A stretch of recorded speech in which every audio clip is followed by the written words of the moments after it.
El cáncer es, médicamente hablando, es una enfermedad en donde las células pierden el control. Una célula tiene información de lo que va a hacer. Por ejemplo, una célula en el riñón sabe que va a formar orina, digamos. Entonces crecen y crecen y crecen y van perdiendo función y al no saber para qué son, empiezan a irse a otros lados, que son las metástasis. Es una explicación muy general para el Ujú. público general. Obviamente no es así de sencillo, pero es una manera como de entender por qué el cáncer y por qué si esas células se están yendo para otro lado, pues qué puede pasar, ¿no? Entonces al final es esa pérdida de control, ese es el cáncer. Prevenirlo es muy difícil, en algunos casos aislados sí, pero detectarlo a tiempo es hacia donde está dirigida mucho de nuestro esfuerzo. Hay cáncer que se asocia al tabaco, es lo más sencillo.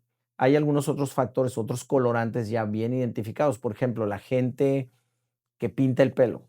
Si la gente está expuesta a ese tipo de colorantes, anilinas, entonces si no se ponen guantes, entonces van a absorber a través de la piel y con el tiempo pueden desarrollar un cáncer también de vías urinarias, de vejiga principalmente. Así hay muchas asociaciones, pero en nuestro tiempo es difícil. Mucha gente dice, voy a comer orgánico, pero cuando come orgánico, de repente va a un restaurante que le echaron una lata de algo, entonces, pues, ya empiezan a echar a perder esa digamos, conducta sana en la alimentación que tienen. Entonces, hay muchos contaminantes actualmente. El mayor reto para prevenir el cáncer es identificar la causa del cáncer. Ahora, con el tiempo vamos investigando más, vamos conociendo más muchos factores, asociados al cáncer. Pero, por ejemplo, vemos que los genes tienen que ver con el cáncer. Actualmente sabemos que no todo el cáncer es igual. Obviamente los órganos marcan mucha entre órganos marca mucha diferencia, pero una persona con cáncer de próstata que parezca igual, por ejemplo, la misma agresividad o la misma, digamos, localización, etcétera, genéticamente marcan diferencias. Fíjate que la tecnología a través del tiempo siempre va a mejorar lo que hemos tenido antes. La respuesta a la agresión por una cirugía abierta contra una laparoscópica o contra una robótica es muy diferente. Quitamos el problema y san se acabó. Obviamente el seguimiento para evitar, digamos, o detectar a tiempo debe de continuar.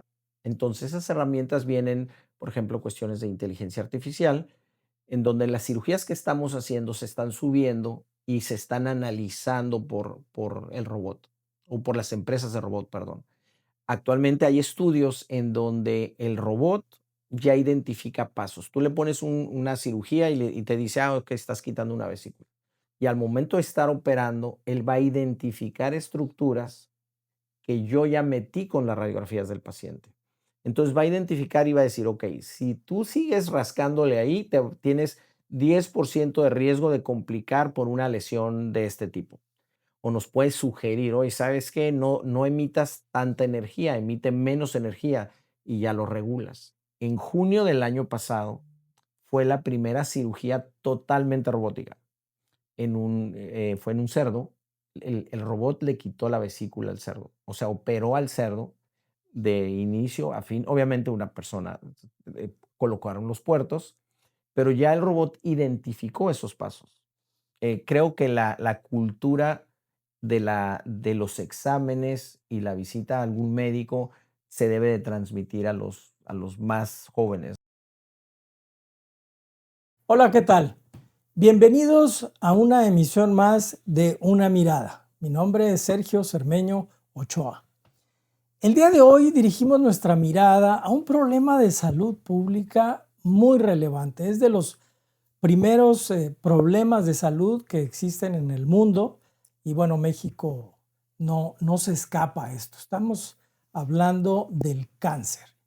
Y para esto, bueno, hemos invitado a una gran persona, pero también es un experto en el tema. Y bueno, le damos la bienvenida a Andrés, ¿cómo estás? Muy bien, Sergio, muchas gracias. Te agradezco la invitación.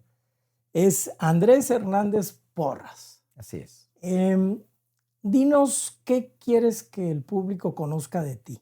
Háblanos de ti. Bueno, yo soy urólogo, soy originario de Tijuana. Estudié en Tijuana, en la UABC, y luego mi especialidad la hice en la Ciudad de México, en el Hospital de Especialidades del Centro Médico La Raza. El 93 egresé, y después de ahí he tenido algunos otros estudios. Hice laparoscopía, actualmente robótica. Estoy cursando actualmente un doctorado, casi termino, de investigación interdisciplinaria en la UABC. Y bueno, mi vida ha sido así a través del tiempo, siempre en actualización continua realmente. Actualmente soy el presidente del Colegio Mexicano de Urología Nacional y ya me falta un año. Comencemos por eso. ¿Qué significa para ti ese puesto? Porque es un puesto honorario, es trabajar por la comunidad. ¿Qué ha significado para ti este cargo? Fíjate que es muy importante porque es un cargo, como dices, es un puesto honorario, no recibimos paga, obviamente. Eh, es como el cerrar ciclos, como dice un buen amigo. A través de todo el tiempo he trabajado para el colegio y siempre organizando congresos a través de relaciones internacionales. Entonces era el encargado de relaciones internacionales. Duré en esos puestos un poquito más de 12 años. Y al final, bueno, aprendes mucho, se facilitan las cosas y lo que quieres es hacer cursos de calidad para que la gente se actualice. Entonces, eso, aunado a los cursos de laparoscopía, cuando empezó la laparoscopía en México, yo fui de los pioneros en dar esos cursos, en aprender y dar cursos, igualmente ahora, actualmente en robótica también. Entonces, eso significa, simplemente es como regresar un poquito de lo mucho que he recibido, a la comunidad urológica y realmente es una satisfacción para nosotros en provincia, como nos dicen, ¿no? Pues figurar como un representante de la urología nacional, ¿no? Entonces es una satisfacción personal. Nomás como un dato, ¿cuándo empieza en México la paroscopía? Este tipo de operación en la que no abren, son incisiones pequeñas, más o menos ¿de qué tiempo estamos hablando? En México, más o menos fue como después, alrededor de los 2006, 2004 empezó. En el 93, cuando yo terminé la residencia, empezaban cosas a sonar. A nivel mundial, la primera cirugía urológica fue en el 92. En el 93 ya había gente inquieta que empezaba a mover un poquito los instrumentos. Vale la pena mencionar que esto antes de urología se hacía mucho en ginecología, pero después lo empezamos a adoptar varias especialidades viendo las ventajas de esto, ¿no? Entonces, en México ya empezó a despegar bien despuesito de los 2005 o 6 por ahí. Y te subiste a esa ola, pero tremendamente, es decir, te empezaste a preparar y eso te llevó a la robótica y demás, ¿no? Es decir, ha sido tu trayectoria. Así es, sí, en ese tiempo, cuando ya sales, ya eres médico ya formado, bueno, tienes que buscar, no es tan fácil y tienes que buscar en dónde aprender, entonces, para aprenderlo bien. Y bueno, inicialmente hice un curso, un diplomado que no había muchos en la República. Fue aquí en el Seguro Social, en la Clínica 1, con el doctor López Corbalá y el doctor Guzmán. Ellos son cirujanos generales y tenían ya la escuela de formación de cirujanos, Mm. no de urólogos ni de otra especialidad. Entonces, un compañero y yo formamos parte de esos primera, digamos, generación de urólogos. Y bueno, de ahí ya se desencadenan otros lugares en donde tuve la formación para la laparoscopía inicialmente. Bueno, entremos de lleno en el tema, el cáncer. ¿Cómo lo definirías? ¿Qué es tener cáncer? El cáncer es, médicamente hablando, es una enfermedad en donde las células pierden el control. O sea, nosotros, por ejemplo, si nosotros nos cortamos la piel, nosotros tenemos una cicatriz y no sabemos ni cómo, pero está la cicatriz formada y ahí quedó todo. En el cáncer no, en el cáncer digamos que esa cicatriz, estoy hablando en sentido figurado, Mm. pero esa cicatriz sigue creciendo y creciendo y creciendo y creciendo. Entonces, en vez de ser una línea que se resolvió, sigue, hace un bulto y otro bulto de células. Entonces, nosotros tenemos, una célula tiene información de lo que va a hacer. Por ejemplo, una célula en el riñón sabe que va a formar orina, digamos. Una célula en la piel sabe que va a proteger, pero las células en el cáncer crecen de manera tan acelerada que pierden esa información, no saben para qué son. Entonces crecen y crecen y crecen y van perdiendo función y al no saber para qué son, empiezan a irse a otros lados, que son las metástasis. Entonces en esa forma, digamos, de distribución, pues empiezan a colonizar otras partes del cuerpo y esas otras partes del cuerpo empiezan a perder su función porque vienen células con esta, digamos, falta de organización en su función. Es una explicación muy general para el Ujú, público general. ujú. Obviamente no es así de sencillo, pero es una manera como de entender por qué el cáncer y por qué si esas células se están yendo para otro lado, pues qué puede pasar, ¿no? Entonces al final es esa pérdida de control, ese es el cáncer. Células desorientadas, Así es. pudiéramos decir, que están ahí, no saben para qué, pierden su función y, digamos, entonces se van y se colocan y dañan, o crecen, siguen creciendo y con el crecimiento es que hacen el daño. ¿Es así? Así es. O sea, inicialmente, digamos, un cáncer localizado, pues no hace tanto daño, pero se está preparando para hacer el daño. Mm. Entonces tú puedes quitar un cáncer localizado y dependiendo del órgano, dependiendo del tipo de cáncer, su agresividad, o sea, dependiendo de muchos factores, puede ser el inicio y el fin de ese cáncer cuando lo tratas. Pero cuando no lo tratas, ese cáncer se va preparando para hacer, digamos, una batalla mucho más compleja, en donde esa invasión de otros órganos, digamos, van ganando terreno, pues va dañando los otros órganos y obviamente pues va lastimando, ¿no? Va haciendo que el órgano deje de funcionar. ¿Cuáles son, desde el punto de vista científico, las razones de que sucede esto con las células? Y ahí en la misma pregunta, ¿hay alguna manera que podamos nosotros prevenirlo?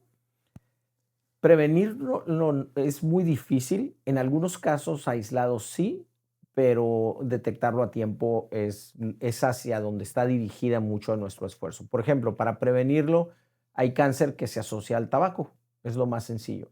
El cáncer de pulmón, el cáncer de vejiga en nuestro campo es originado por esas toxinas que tiene el tabaco. Por ejemplo, la gente con estreñimiento crónico, sabemos que el intestino absorbe unas sustancias nitrosaminas y esas van degenerando las células. Entonces, una persona con estreñimiento crónico aumenta el riesgo de un cáncer de colon, independientemente del cigarro. Hay algunos otros factores, otros colorantes ya bien identificados. Por ejemplo, la gente que pinta el pelo. Si la gente está expuesta a ese tipo de colorantes, anilinas, entonces si no se ponen guantes, entonces van a absorber a través de la piel y con el tiempo pueden desarrollar un cáncer también de vías urinarias, de vejiga principalmente.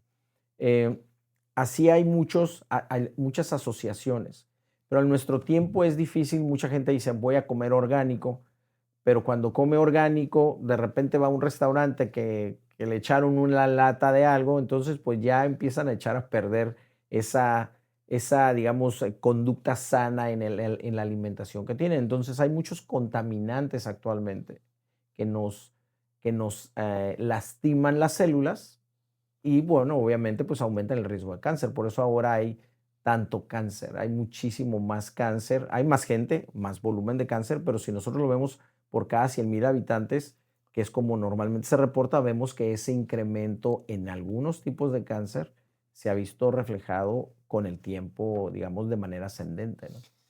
Entonces, el factor alimenticio, Ese es uno, el factor medio ambiente. así es.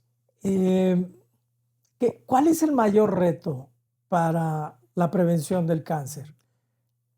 El mayor reto para prevenir el cáncer es identificar la causa del cáncer. Ahora, con el tiempo vamos investigando más, vamos conociendo más muchos factores asociados al cáncer. Pero, por ejemplo, vemos que los genes tienen que ver con el cáncer. Entonces, una persona puede tener cierto gen y ese gen lo puede transmitir a los hijos. Digamos que una persona se expuso a un contaminante, digamos un insecticida, el que sea. Entonces ese insecticida vino a hacer un cambio en el DNA de las células y ese cambio puede derivar en un cáncer. Entonces, cuando ese cambio puede derivar en un cáncer, no necesariamente tiene que derivar. Mm. Entonces, muchas veces ese cambio necesita un detonador, otro detonador, no nada más el insecticida. Entonces, hay factores promotores, iniciadores y promotores. El iniciador es cuando esa célula cambia y el promotor es cuando hace que la célula que cambió haga que se genere un cáncer. Entonces, probablemente yo no lo desarrollo, pero yo lo puedo transmitir. Y ya mi hijo o mi hija tienen el gen y ellos sí se exponen al promotor, entonces ahí sí ya va a desarrollar un cáncer. Entonces, ese tipo de factores, ese tipo de problemas, es en donde viene el reto. O sea, tratar de identificar esos promotores para poderlos evitar. Obviamente, en este mundo de tanta contaminación y tanta modernidad en todo, el crecimiento rápido de los animales o de las productos del campo, etcétera, todo eso pues viene a truncar muchos de nuestros deseos, porque, o sea, que lleguemos a, digamos, a las metas en cuanto a nuestros deseos, porque no podemos batallar con tanto. O sea, muchas veces lo queremos ver de una manera muy sencilla. Uno más uno, pues va a dar dos. Y no, resulta que ese uno más uno te da dos si el otro o sea, el otro factor te viene o no a influir o a proteger, etcétera. Entonces, es una maraña de información que debemos de saber o debemos de llegar a digamos, a una conclusión respecto, o queremos llegar a una conclusión respecto a cómo tratar de prevenir. Y esto en las estadísticas, ¿qué nos dicen? ¿Esto sucede más en adultos? Si son los adultos, ¿son más hombres que mujeres? ¿O también sucede con los jóvenes, con los niños? Hay bebés que nacen con un padecimiento de cáncer, pues me imagino que es por la cuestión genética, pero bueno, en términos generales, yo sé que son muchas cosas, pero ¿en dónde está la mayor incidencia? Con el tiempo ha ido aumentando la incidencia en general. En los niños siempre, muchas veces se menciona, es que ya llegué a la edad de los nunca, pero la edad de los nunca es toda la vida. Los niños pueden tener más leucemias, más linfomas, en edad intermedia, digamos un adulto joven, adolescente, pues en el caso de los hombres, pues pueden tener más cáncer de testículo. En las mujeres, obviamente, pues vienen los cáncer cervicuterino, etcétera. Más edad, pues cáncer de mama en la mujer, en el hombre, pues ya un poquito más de edad ya empiezan los de riñón, empiezan los de próstata. Entonces, conforme van pasando los grupos de edad, siempre vamos a tener un riesgo de algo. A lo mejor ya sobrepasamos el riesgo de desarrollar un cáncer de testículo cuando llegamos a los 60 años, pero pues ya tenemos al tope el riesgo de cáncer de próstata, el de vejiga, el de pulmón, el de colon, todos esos. Entonces, eh, al final, toda nuestra vida tenemos esos riesgos y con el tiempo se ha visto que ha aumentado la frecuencia de cáncer, pero digamos, por los factores de riesgo que estábamos hablando hace rato. Y los bebitos muchas veces vienen con algunos genes, como comentamos, de esos que yo ya le transmití y que probablemente yo no alcance a desarrollar. Entonces, por eso en los pequeños, pues también hay mucho de este mal, ¿no? Brincando un poco a la atención médica, ¿cómo ha evolucionado? Y aquí, bueno, tengo algo que decir muy personal. Em, Tú me operaste un cáncer de pulmón, de riñón, un tumor en el riñón, que siempre te lo voy a agradecer y reconocer, hace 5 años, y lo hiciste aplicando la robótica, con el famoso Da Vinci. Entré al hospital, a la mañana siguiente fue la operación, dormí y al día siguiente me fui. Y a los días yo ya estaba en mi actividad normal. ¿Qué tanto está avanzando o ayudando la tecnología?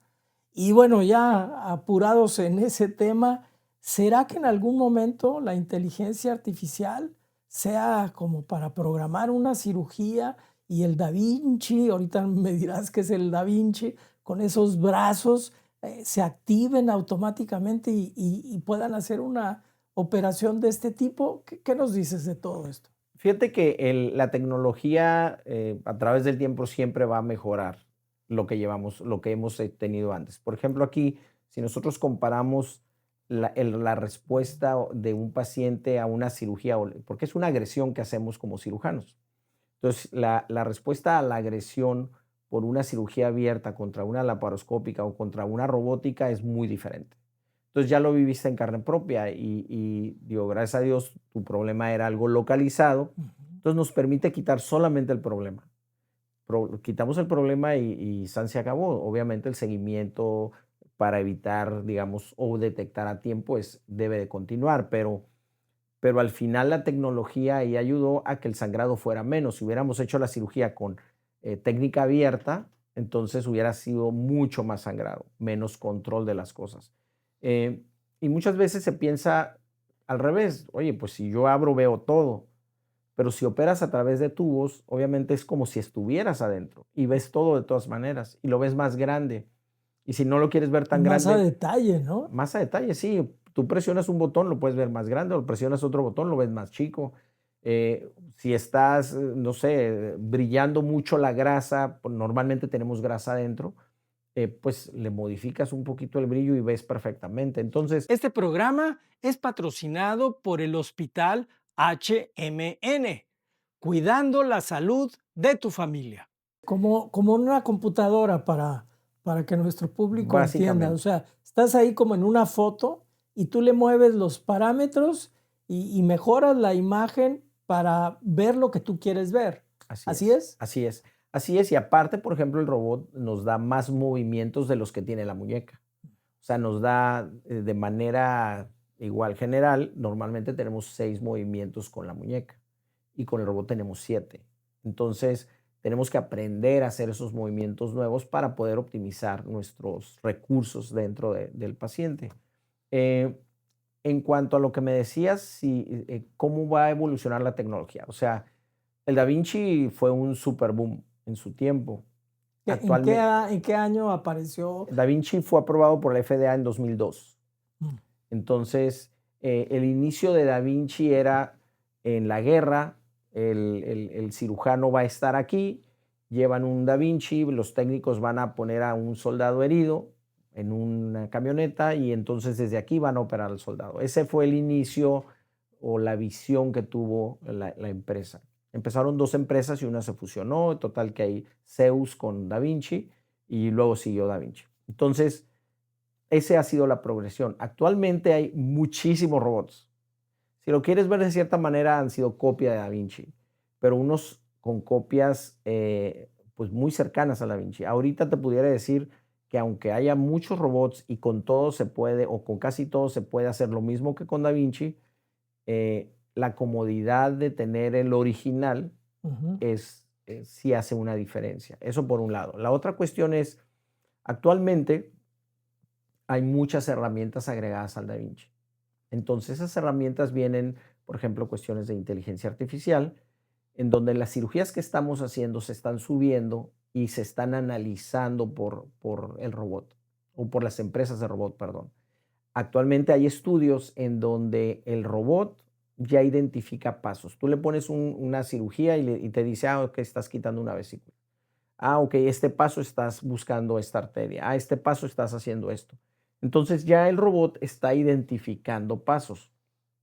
Pero aparte, la idea ahorita que está en un futuro que no creo que sea muy lejano es, al momento de estar subiendo nosotros todas esas imágenes, eso no lo hacemos nosotros directamente, sino las empresas, están analizando tantos datos que la idea es que si yo estoy operando y tengo un paso difícil, yo puedo decir, ok, el piloto automático que me haga este paso.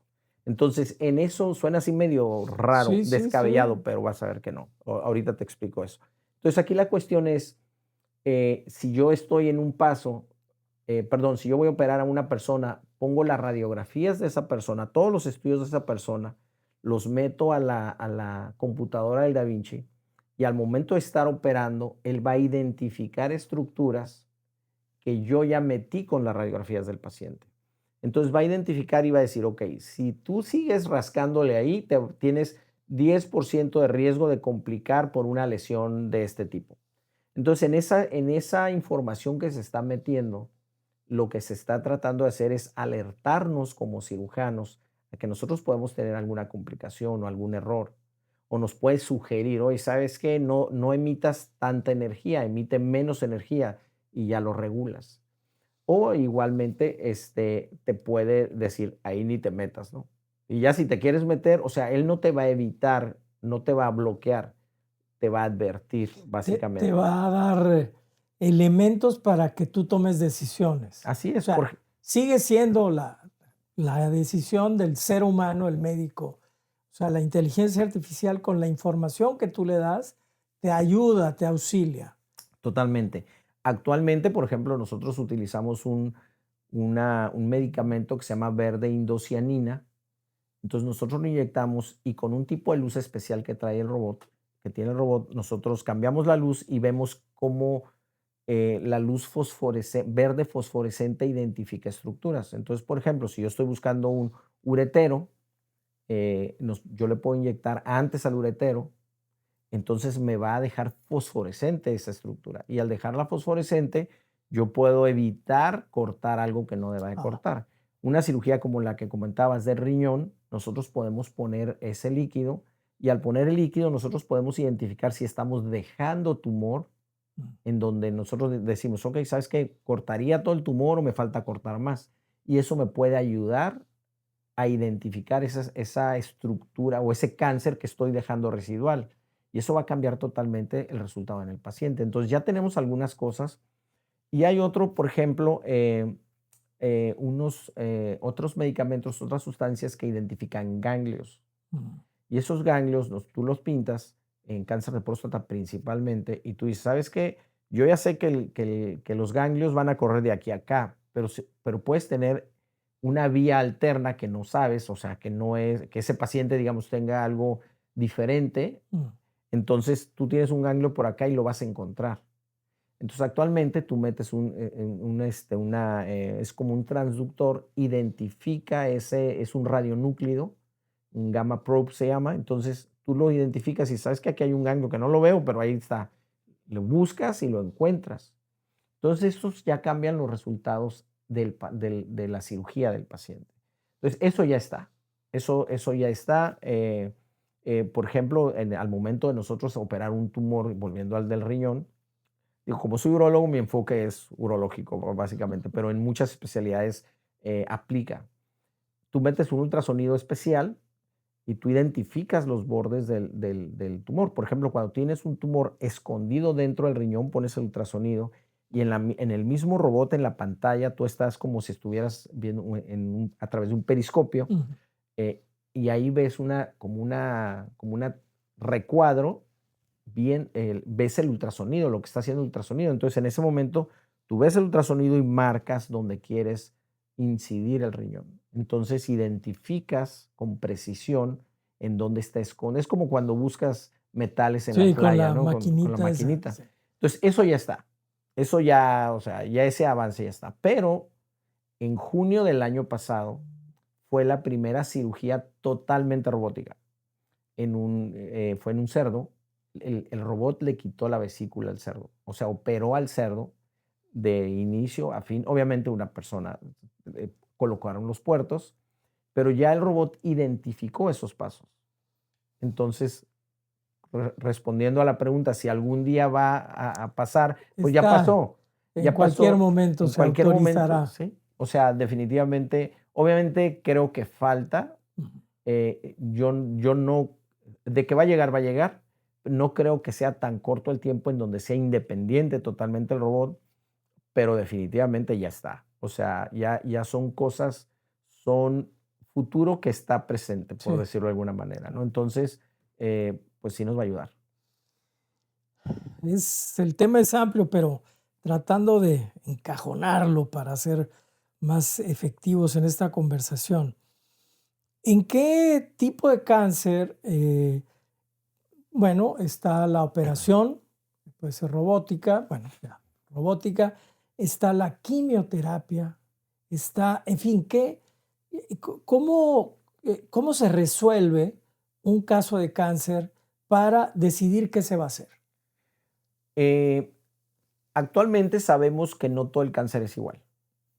Obviamente los órganos marcan mucha, entre órganos marca mucha diferencia, pero una persona con cáncer de próstata que parezca igual, por ejemplo, la misma agresividad o la misma, digamos, localización, etcétera, genéticamente marcan diferencias y esa genética va a ser un rasgo, por ejemplo, el que tiene el pelo blanco, el que tiene el pelo café, etcétera. Entonces, cada paciente responde diferente a diferentes tratamientos y eso es lo que marca el concepto de medicina personalizada.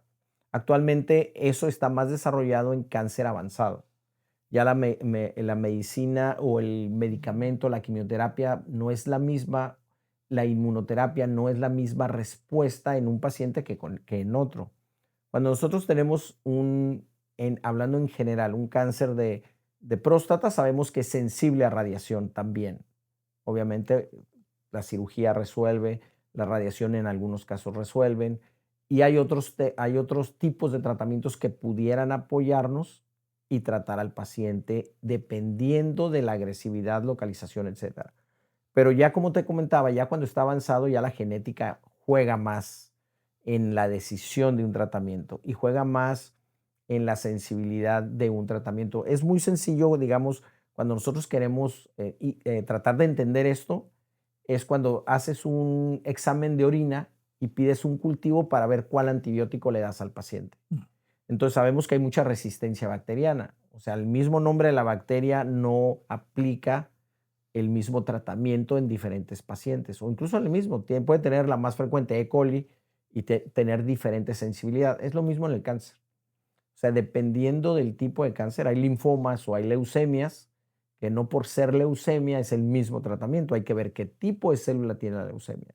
Y dependiendo de ese tipo de célula, de la edad del paciente, de las características, si el paciente es muy grande, si su, digamos, su fragilidad, hay un índice de fragilidad, es alto o es bajo, todo eso va a jugar un papel muy importante para saber qué tratamiento darle. Entonces no hay una receta para todos. Es un tema, pues, muy necesario en el público, en la gente común que conozcamos, porque, bueno, como ya nos dijiste, el cáncer es una consecuencia, eh, digamos, no sé si la palabra sea correcta, pero natural en el tipo de vida moderna que tenemos. Cómo se cultiva, cómo se tratan los alimentos, cómo llegan a nuestra mesa. Entonces, pues me parece muy importante que conozcamos estos elementos para normar nuestro criterio. Ahora quiero brincar a un tema más, un poco más personal. Eh, ¿Qué es más difícil para ti?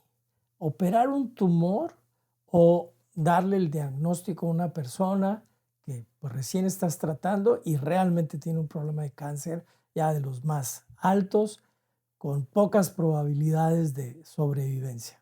¿Operar o cómo le dices? Fíjate que, bueno, depende del caso, pero muchas veces dar una mala noticia no es fácil. Y siempre hay un tratamiento y siempre hay una opción de tratamiento para cualquier persona. Así sepamos que no se va a aliviar el paciente.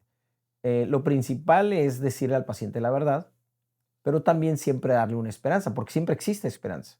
O sea, a través de la experiencia yo te puedo decir que hay pacientes que yo digo, este pobre hombre o esta pobre señora no van a tener una sobrevida más de 6 meses y pasan 2, 3 años y lo sigues viendo en la consulta o pasan más años, muchos más años.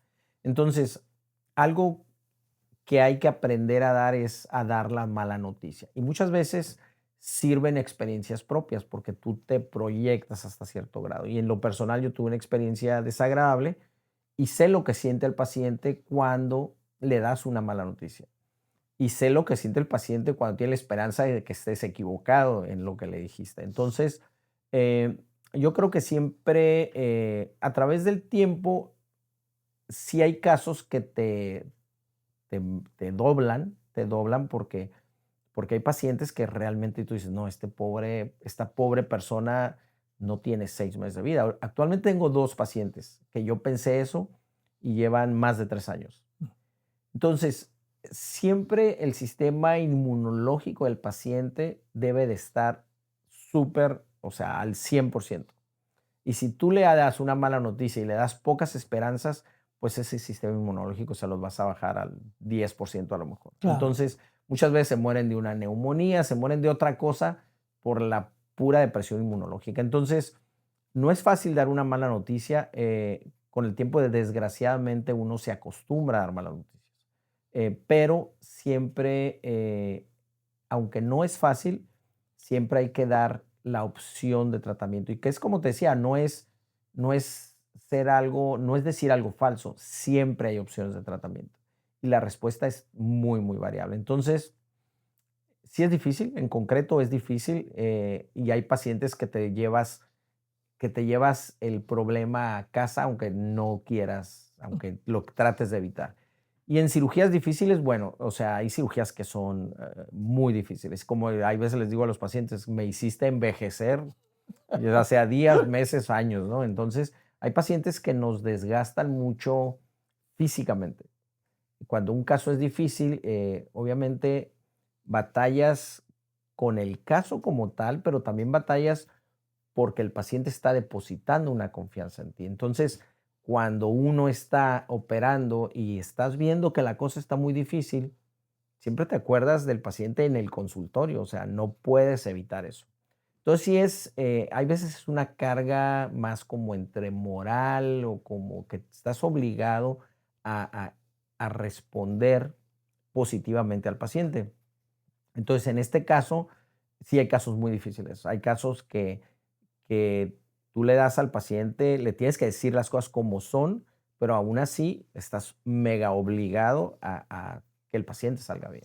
Y hay en los estudios médicos, bueno, en tu formación, ¿cómo, cómo logras separar cuando estás tratando con gente que conoces personalmente? Bueno, en mi caso, que bueno, gracias a Dios no fue una cosa tan grave, detectada muy a tiempo, etcétera. Pero cuando esa persona es cercana.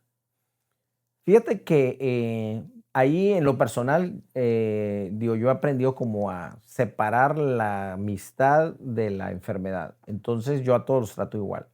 O sea, noticia buena, noticia mala, a todo mundo lo trato igual. Porque el problema es, nosotros siempre decimos, es que siempre los médicos se complican.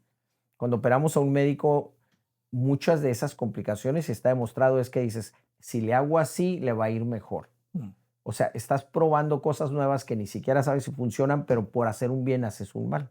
mm. Entonces, lo he asimilado también que hago lo mismo para que les vaya bien a los pacientes. Incluso yo en lo personal igualmente operé a mi papá y me dicen, ¿cómo vas a operar a tu papá? Pues es como un paciente. Mm. Entonces, digo, hay veces como que dices, no está muy fácil, pero bueno, pues también es un caso, pues. Y bueno, yo me imagino que es la seguridad del conocimiento que tienes y de la experiencia que tienes. Me imagino que puede ser una expresión o de que lo opere cualquier persona que, bueno, será sí, un especialista. Ah, comparado con lo que yo puedo hacer, es así, es decir, en el fondo es pues esa seguridad del conocimiento y de la experiencia que ya tienes. Fíjate que sí, eso es por un lado, pero también en lo personal, cada quien tenemos límites y no podemos, nadie somos el mejor. Y creo que muchos nos podemos ayudar entre nosotros. Vamos a ser mejor si somos dos, si somos tres o somos cuatro. Hay casos que son muy, muy difíciles y sí me apoyo de alguien con más experiencia. Y el paciente lo sabe, o sea, porque no es, digo, no somos como totipotenciales, ¿no? Eso es por un lado. Hay casos, por ejemplo, yo no manejo mucho ciertos casos de algunas enfermedades de piedras muy complejas donde abordes el riñón directamente y actualmente estoy trabajando con un compañero que lo hace muy bien. Entonces, pues el paciente sabe que entro con otro doctor y al final es resolver el problema. Y así también, por ejemplo, problemas de cáncer, hay compañeros que me mandan sus pacientes, me tienen la confianza, los opero y lo sigue tratando su médico original, su médico de base, porque pues de esa manera, haz de cuenta como que la única diferencia es la forma de hacer o lo que vamos a hacer para tratar algo. Entonces, yo creo que no te puedo decir, es que más vale que lo haga yo porque si no, no le va a ir bien. O sea, no, yo no soy así. Yo creo que nadie, hay gente que sí lo hace o sí lo dice, pero no es real. O sea, siempre va a haber alguien con mucho más capacidades o más experiencia, qué sé yo, en uno u otro caso.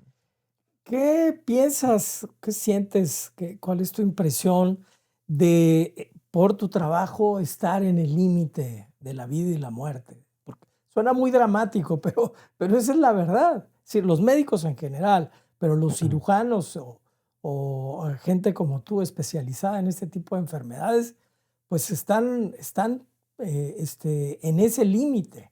¿Qué piensas de eso? Fíjate que hay gente para todo. Y hay, por ejemplo, tengo un compadre abogado que me tiene una frase que me dice, es que el médico está sentado en un barril de pólvora siempre. Si te va bien, te tenía que ir bien. Si te va mal, o sea, olvídate. Entonces, tiene razón y sabemos, por ejemplo, hay gente que operamos gente muy difícil, gente que espera mucho más o sea, quedar mejor de como estaba antes de una enfermedad. Entonces, yo creo que todo debe mucho es la comunicación médico-paciente, que empatar lo que el paciente piensa con lo que va a recibir, o sea, lo que nosotros decimos con lo que él piensa que va a recibir. Eso es algo muy importante. Es reconfortante, es como, digo, no es lo mismo, pero es como el torero, que a lo mejor no sabe si le va a dar un cabezazo para un lado y ya va a acabar cornado. Entonces hay casos muy difíciles que son de mucho reto, pero siempre la recompensa es ver al paciente bien. Digo, me pasó hace una semana, operé a un paciente, un mismo caso similar al tuyo, y un señor que nos dio un servicio de grúas y me reconoció. Yo la verdad lo reconocí físicamente, pero no sabía qué le había hecho. O sea, se me Ujú. hacía conocido. Y me dijo, por ti estoy aquí. Mm. Entonces son casos en donde como que te retroalimenta positivamente. Entonces, cuando tú ves a un paciente que trae un problemón y se le cae el mundo y resuelves, pues es una manera como decir, bueno, contribuí con un granito de arena a esa persona y esa persona lo que representa para su familia, etcétera. Entonces es muy bonito, pero sí hay veces, hay casos que son muy, muy difíciles y como lo dije anteriormente, nos hacen envejecer, o sea, acabas agotadísimo de una cirugía.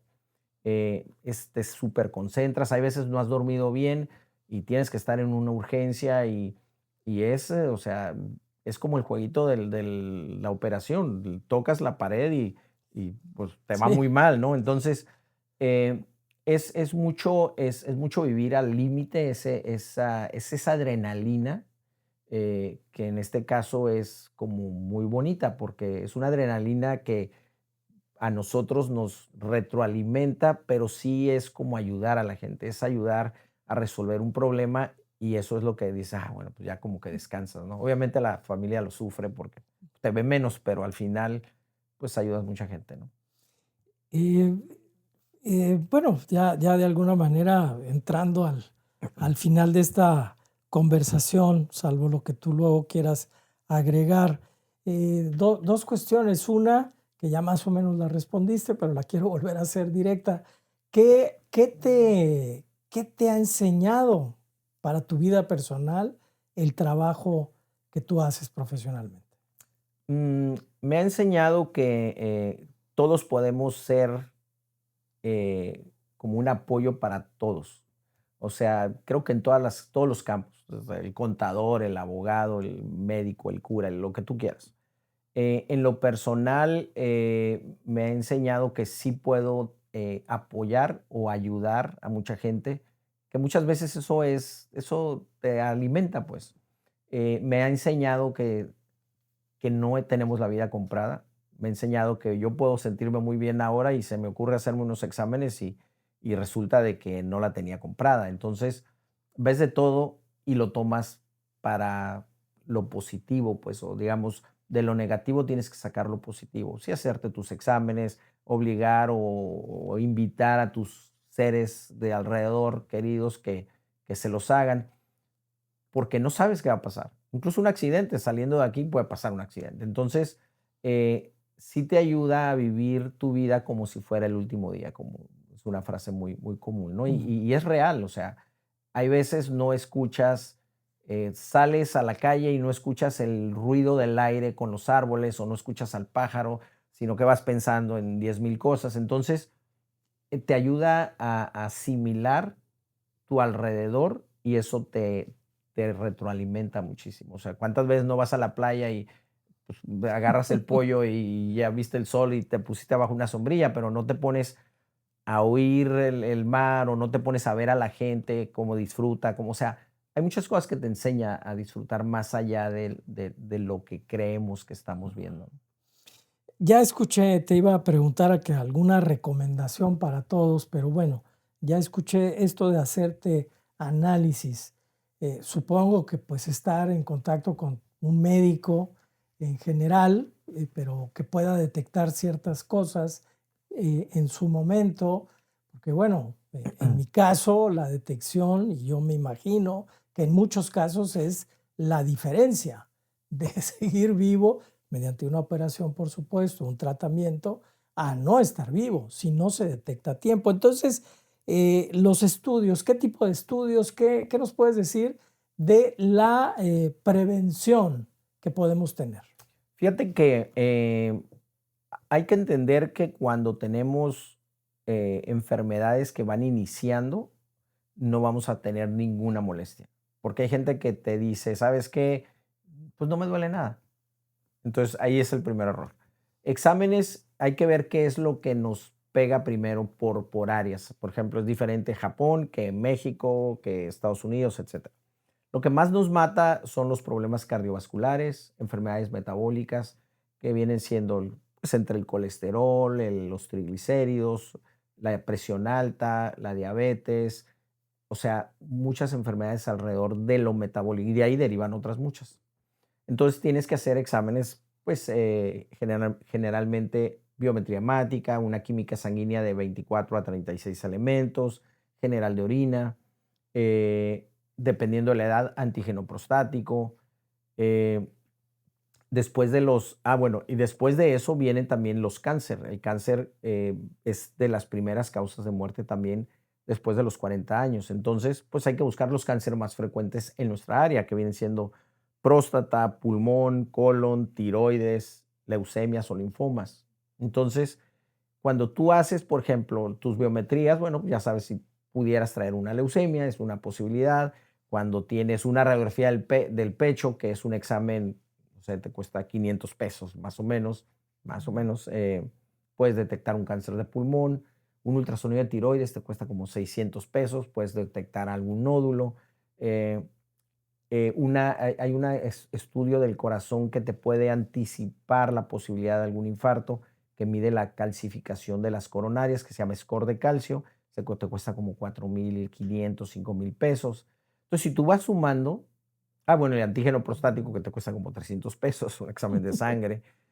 Si tú vas sumando, realmente no es tanto, no todos los exámenes los tienes que hacer, estos los tienes que hacer todos los años, pero un score de calcio cada 2 años, radiografía del pecho cada año, y el cáncer de colon, que también es muy frecuente, es una colonoscopía. Y ese se recomienda cada 5 o cada 10 años, dependiendo del paciente, dependiendo de lo que tenga, antecedentes, etcétera. Eso no lo hacemos nosotros, pero eso lo hace el endoscopista o el gastroenterólogo. Entonces, son exámenes que te pueden resolver muchísimas cosas. Si tú tienes una predisposición cardiovascular, probablemente te va a dar una embolia y ya quedas con la mitad del cuerpo sin movilidad. Y imagínate lo que te ayuda a hacerte esos exámenes, lo que te ayuda en cuanto a que pudieras evitar. Entonces, son enfermedades que muchas veces no te dan ninguna molestia y que puedes detectar o puedes anticipar su presentación. Entonces, Eso, exámenes. esta expresión, sí, yo la he escuchado, no me duele nada. ¿Por qué tengo que ir a ver al médico? Bueno, pues ahí están todas esas razones para estar haciendo los estudios que se requieran justamente para prevenir y actuar adecuadamente y pues tener muy buenos resultados. ¿Algo que desees agregar? doctor? Sí, bueno, quiero agregar otra frase que escucho muy frecuentemente, es, ¿para qué me hago exámenes? Capaz de que me encuentro algo, ¿no? Esas son muy común entre la Sí, gente, pero digo, agregar básicamente es la prevención viene en la anticipación de los problemas. Entonces, sí podemos prevenir muchas cosas. No es mucho el dinero que se gaste. Hay muchos laboratorios actualmente de muy ujú, buena calidad que son muy económicos. Entonces, ese ya no viene siendo un pretexto totalmente. Eh, Creo que la cultura de los exámenes y la visita a algún médico se debe de transmitir a los más jóvenes, ¿no? ujú. Entonces, no guiarse totalmente en el ChatGPT es una competencia desleal Sí, total. porque al final sí desorienta. Yo, por ejemplo, hay veces me preguntan, es que ahí viene todo y viene la computadora y todo está en internet. Ok, pon cuál es el mejor restaurante de comida mexicana en Tijuana, en este caso, y te va a salir un nombre y puede ser que no estés de acuerdo. Exacto. O pon algo del campo en el que trabajes. ¿Cuál es el mejor fotógrafo en Tijuana? Por ejemplo, o lo que sea. Entonces puede ser que no estés de acuerdo. Entonces toda esa información va a salir de la promoción o de lo que el ruido que se ha hecho antes. Entonces, eso nos muestra que no todo es verdad. Y eso nos muestra que realmente necesitamos todavía médico humano, no el médico computadora, que nos debe de apoyar, ¿no? Sí, Básicamente. sí, creo que ese es el camino. Finalmente, la vida humana, la vida del ser humano está pues por encima de cualquier tecnología. Y sí, la tecnología como una herramienta, como un apoyo, como lo ha sido el martillo para el carpintero, pero bueno, manejarlo, dar el golpe donde debe de dar. Y bueno, en este caso, el diagnóstico. El diagnóstico entiendo que es una de las cuestiones claves en cualquier tratamiento médico y para eso necesitas información. Es así, ¿no? Es decir, tú no puedes ver a alguien y decirle, bueno, pues te voy a dar medicina, necesitas información. Totalmente, entre más información tengamos, es más fácil, nosotros como médicos, más información, más fácil dar un tratamiento adecuado. No podemos estar adivinando, ¿no? Muy bien. Andrés, muchísimas gracias. Al contrario. Espero que no sea la primera ni la última, más bien que tengamos muchas de estas conversaciones en una mirada. Muchas gracias. Muy amable, Sergio. Gracias por la invitación. Gracias. Y a usted lo esperamos en una próxima emisión de Una Mirada. Recuerde que una mirada no es juzgar, sino intentar comprender. Los invitamos muy cordialmente a seguirnos en nuestro canal de YouTube.